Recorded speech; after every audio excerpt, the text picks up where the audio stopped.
pejabat Wahabi di mana-mana, takfiri di mana-mana, radikalisme di mana-mana. Banyak rumor sekarang Syiah masuk di kalangan mereka. Sedangkan kita Ahlus Sunnah hanya nonton. Para habaib hanya mau nonton, hanya mau ngoreksi. Hanya mau ngoreksi. Oh, itu dekat dengan presiden, itu dekat dengan menteri, itu dekat dengan wali kota gubernur. Pro rezim dolim. Syala, omongan apa ini? Ini omongan orang-orang yang hasut, iri, dengki. Kita jangan terpengaruh sama mereka. Nggak ada rezim dolim, nggak ada. Yang salah adalah kita para pendakwah, kenapa tidak bisa meluruskan jalan mereka. Di sini teruskanlah perjuangan demi agama, ku rela berkorban. Banyak orang yang tertipu dengan dirinya sendiri dan tertipu dengan amal ibadahnya. Dia tertipu dengan amal ibadahnya. Hal ini karena kurangnya ilmu tentang pemahaman agama, kurangnya dia ini mengerti tentang syariat, sehingga dikira dia amal ibadah, kemudian dia akan mendapatkan surganya Allah. Banyak yang terjadi di zaman ini. Orang beramal ibadah, tapi justru menjerumuskan dirinya kepada api nerakanya Allah Subhanahu wa Ta'ala. Apa sebab? Karena setiap amalan yang dia laksanakan selalu beriringan dengan nafsu, dengan sum'ah, gila popularitas, ingin dipuji orang, ingin mendapatkan kedudukan di hadapan manusia, dakwah di jalan Allah, berkorban, tapi untuk tanafus, untuk saing-saingan. Berdakwah, menggelar majelis, mengeluarkan uang yang tidak sedikit, tujuannya agar dirinya menjadi populer, agar dirinya menjadi terkenal. Ini dia merasa kalau dia sudah berbuat baik, saya berjuang dengan harta saya, berdakwah, ngajak orang sholawatan, ngajak orang zikiran, ngajak orang berkumpul, bermunajat kepada Allah. Tapi dia melupakan asal usul niatnya tadi bagaimana. Dia beribadah tapi tujuannya untuk mencari popularitas di hadapan manusia. Faliyadzubillah min dzalik. Untuknya dunia ini penuh dengan tipu daya. Jadi bukan hanya orang-orang yang bermaksiat yang tertipu oleh bisikan rayuan setan, sehingga dia bermaksiat, sehingga dia minum khamar, sehingga dia mencuri, sehingga dia berbuat pelanggaran dalam syariat. Jangan lupa orang-orang yang beribadah pun kadang-kadang disusupi oleh setan yang masuk ke dalam hatinya, sehingga dia sum'ah atau gila popularitas. Untuknya Allah Subhanahu wa Ta'ala kepada kita, yang mana Allah Subhanahu wa Ta'ala berfirman, ya ayuhan nasu inna wa'dallahi haq, inna wa'dallahi haq. Wahai manusia, sesungguhnya janji Allah itu benar. Wala taghurrannakum hayatud dunya wala yughurrannakum billahil ghurur. Janganlah kalian ini terbuai dengan dunia, sehingga dunia membuat engkau tidak berdaya atau memperdayakanmu. Dan sekali-kali janganlah engkau menjadi orang yang pandai menipu, memperdayakanmu tentang Allah Subhanahu wa Ta'ala.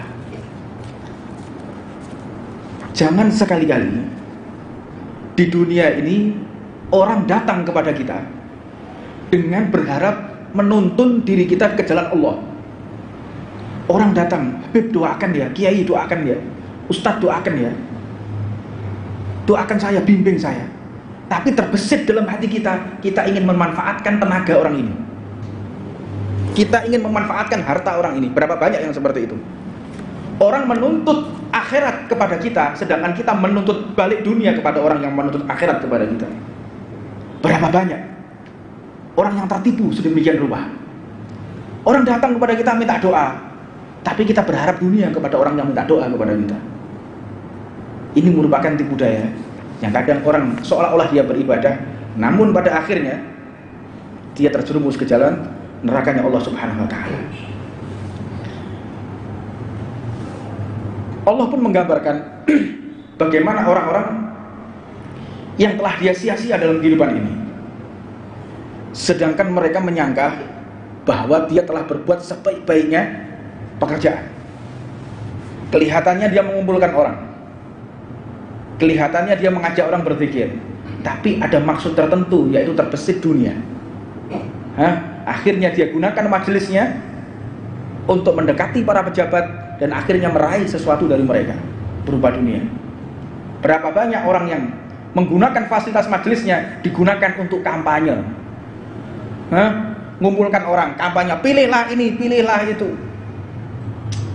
Anda lupa kalau meja ini milik Rasulullah. Anda lupa kalau mic ini milik Rasulullah. Yang patut berbicara ini Rasulullah, bukan kita. Ini medianya Nabi Muhammad SAW. Ini medianya Rasulullah untuk kenalan dengan umatnya. Medianya Rasulullah untuk menyambungkan hati umat kepada Allah Subhanahu wa Ta'ala.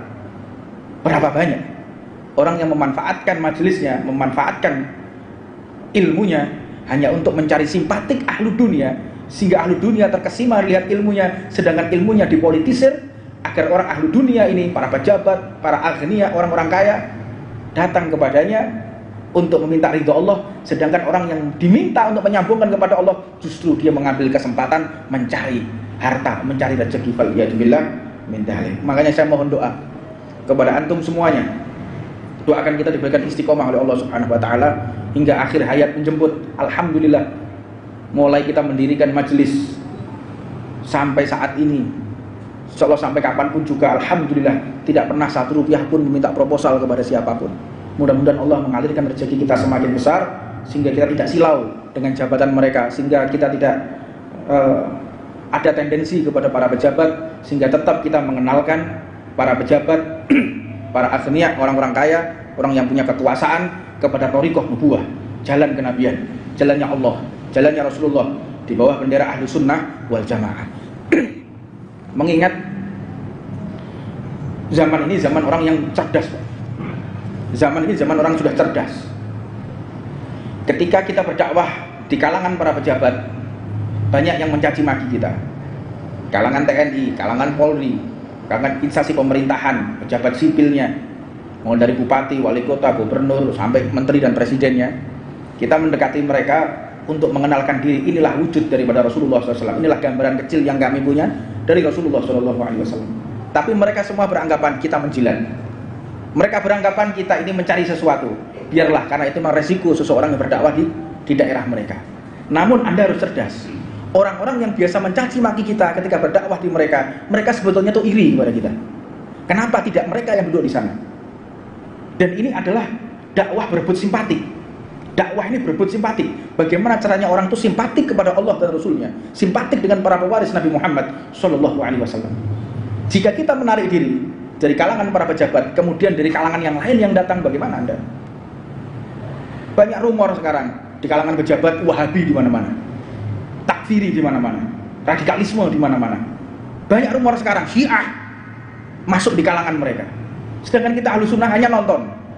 Para habaib hanya mau nonton, hanya mau koreksi. Hanya mau koreksi. Oh, itu dekat dengan presiden, itu dekat dengan menteri, itu dekat dengan wali kota, gubernur. Pro rezim dolim.